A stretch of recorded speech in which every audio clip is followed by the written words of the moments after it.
everyone, I'm CA Manashuk and today I will be presenting my views and the key highlights on the budget 2022-23. Nirmala Sitharaman delivering her shortest budget of 92 minutes was the only biggest surprise in the budget.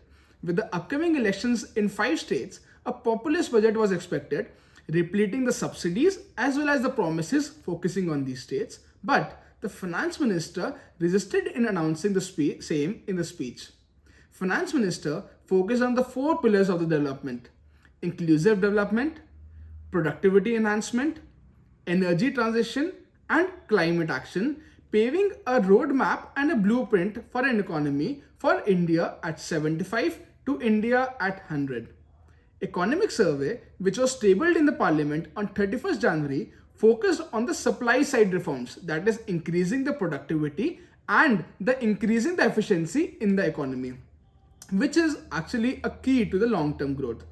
It sets a target of 8.5% growth for the next year in the GDP. That is, India will actually hold the title of the fastest growing economy. Government with this objective has set the target of the fiscal deficit at 6.4% of the GDP. That is, this showcase and it signals that the government will continue to boost spending without focusing on the fiscal consolidation, that is borrowings, with the center estimating the borrowings at a whopping number of 14.95 lakh crores, meaning for every 1 rupee that goes into the government coffer, 35 paise will be from the borrowings. With this announcement, the bond yields are already up by 17 basis points, making it believe that the bond investors are not happy with this announcement. But the equity investors, they are happy, especially because the super rich are not being taken or not being taxed and given a sigh of relief. Now we will be understanding the key highlights of the budget. First, direct taxes. The salaried people are the most disappointed from the budget because in the budget it has nothing in the lines of their expectation of increase in the section 80C deductions or standard deductions. Center has proposed a new taxation income tax return form which can be filed within 2 years from the end of the relevant assessment year. In this facility, it will actually not be available for the individual taxpayers if the updated return increases the refund, income tax refund, or lower the income tax liability. The government has provided a breather for the manufacturing concerns by granting extension by 1 year to set up a new manufacturing unit from 2023 to 2024 to avail the concession of 15% income tax rate. The finance minister has announced relaxation for the state government employees, wherein the tax deductions limit to the NPS account is increased to 14% from 10%. Second, indirect taxes. Prices of the imported wireless hearable products like Bluetooth earphones or AirPods or any kind of headphones, the prices will go by 3 to 4% because the government has set and increased the basic custom duty on these products. In the government's move towards Make in India and a greener India, the government has increased the PLI target for the domestic solar cells and modules manufacturing to 24,000 crores and subsequently increased the custom duty on the same to 40% from 1st April 2022. In a bid to boost the gem and jewelry sector, the government has reduced the custom duty on the polished diamond and the gemstones, which is being reduced to 5%. The government has also proposed for the redrafting of the SEZ policy, which will provide an inclusive and an export-oriented growth for the economy. Third, blockchain and cryptocurrency. With the government announcing the list of bills to be passed in the budget season, it is silent on the cryptocurrency bill.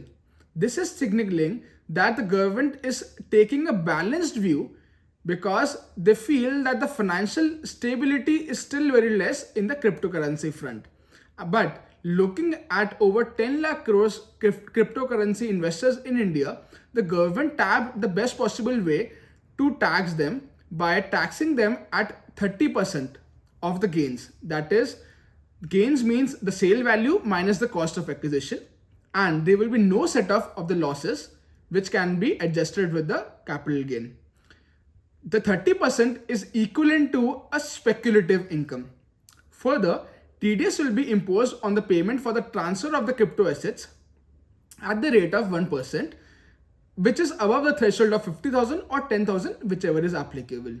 Also, the government has announced the introduction of central bank digital rupee by RBI, accelerating the digital payments in India, but it raises a question that Bitcoin, Ethereum and other cryptocurrencies, will they ever be able to recognize as a legal tender in India?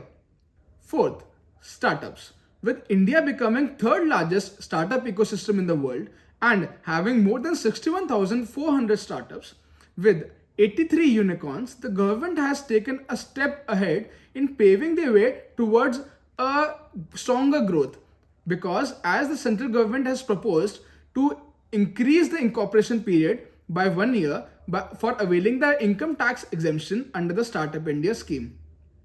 Everyone was expecting that the government will actually make it at par the capital gain tax for the unlisted shares to the listed shares. But government has only tweaked the surcharge policy. The government has amended the surcharge for the unlisted shares, wherein a 15% tax for the surcharge has been capped, which can earlier reach to 37% for the highest taxpayers.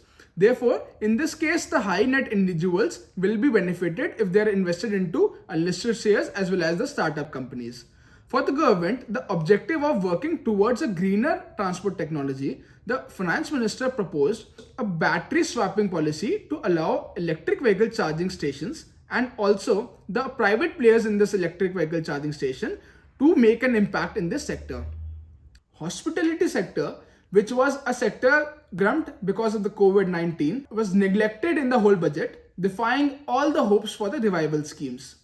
Overall, the future focused budget laid down the foundation for an infrastructure development economy, improving the cost of doing business in India. Infrastructure boost with the synergy of logistic policy will step up India's growth policy towards a $5 trillion economy. As our Honorable Prime Minister said, that the budget has put in hopes and opportunities for the common people, but do you think that the aspirations of the common taxpayers and common individuals being lifted up in the budget? What are your opinion for the budget 2022-23?